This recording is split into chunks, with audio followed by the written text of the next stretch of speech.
In the quiet village of Ikoma, nestled between forests, surrounded by the songs of birds, Adisa and Abeni were a couple admired for their love and simplicity. Adisa was a skilled farmer, providing for his family with his hands, while Abeni moved and wove beautiful fabrics that graced the village market. Their union was humble but filled with joy, and their prayers for their children were finally answered when Abeni became pregnant. The villagers celebrated the news, offering gifts and blessings. When the time came, Adisa waited nervously outside her hut while midwives helped Abani through labor. The first cry of their child, a baby boy, filled the air, and the midwife stepped out of the house. Adisa, you have a son. Adisa's heart swelled with pride as he rushed inside to meet his firstborn child. But what he saw left him speechless. Kelechi, their baby boy, had pale skin, golden hair, and eyes that sparkled light brown. The baby was obviously an albino baby. The midwife's smile faded. The whispers outside grew louder as word spread. It's a COS, some murmured. Others speculated about spirit or the wrath of the gods upon them. Adisa, though confused, hoped it was a one-time occurrence. He had an albino child.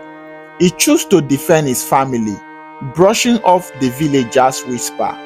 But the seed of doubt began to grow in his heart.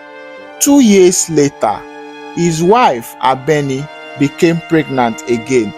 And this time, the baby was still an albino baby, fair and golden. The second birth shattered the fragile peace in Adisa's heart. Kelechi and Amara, the two children, became albinos.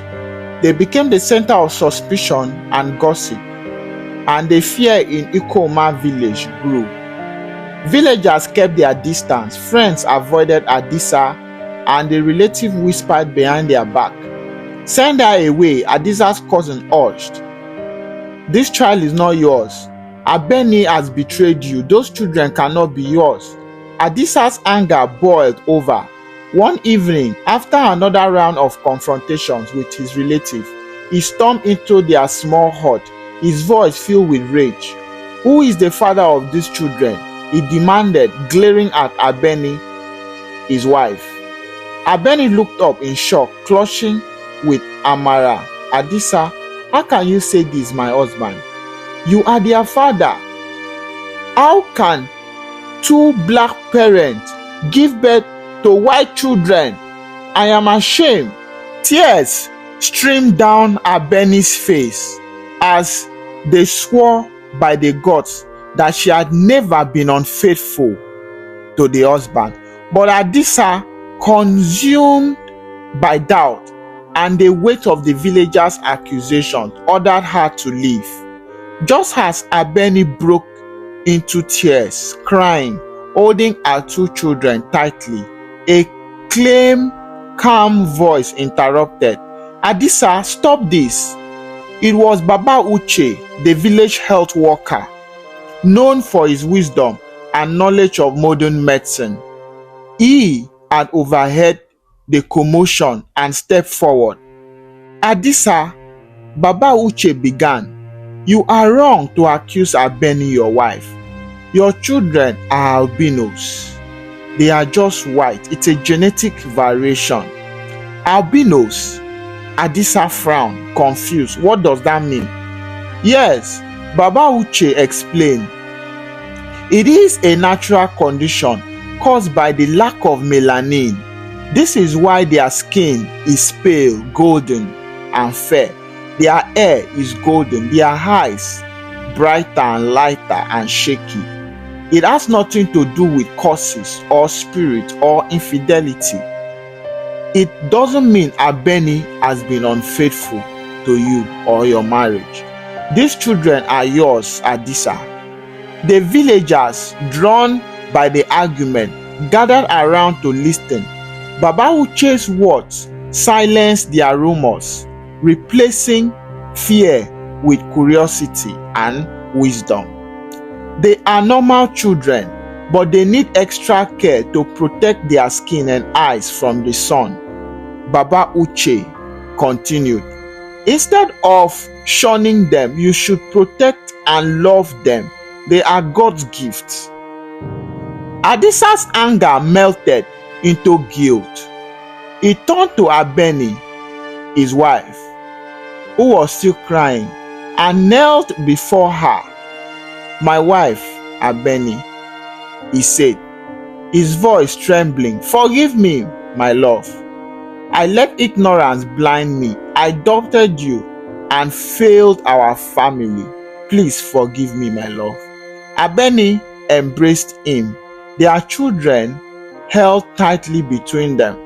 The villagers, moved by Baba Uche's wisdom and Adisa's humility, began to apologize as well.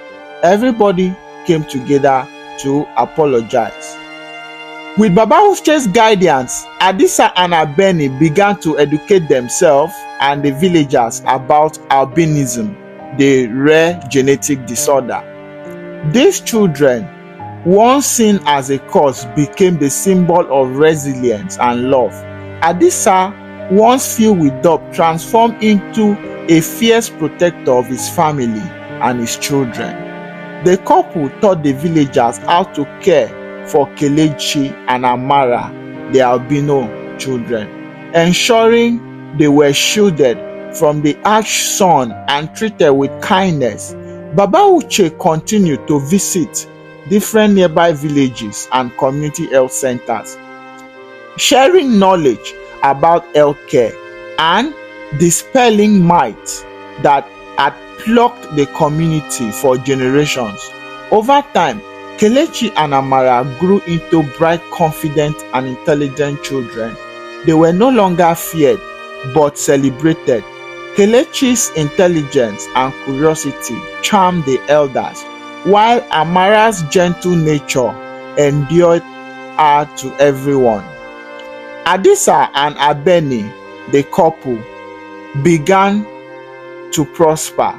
Their hearts became a beacon of hope and understanding. People from neighboring villages visited to learn about albinism. They were interested to know, since they also had similar children with fair skin, golden hair. And they sought advice. Baba Uche's word continued to echo. Ignorance breeds fear, but knowledge brings peace and understanding. Years later, Kelechi and Amara stood tall in the village square, their smiles radiant under the sun. The strange bird that once brought division to Ikoma kingdom had united different communities, teaching them the power of compassion and the uniqueness in God's creation and the importance of seeking true knowledge. And so on, the story of the strange bird became a tale passed down from generations to generations, reminding everyone that love and understanding can overcome even the deepest of fears. Albinism and fair-skinned children were now treated with love and respect and dignity, even till today. Thank you for watching, guys.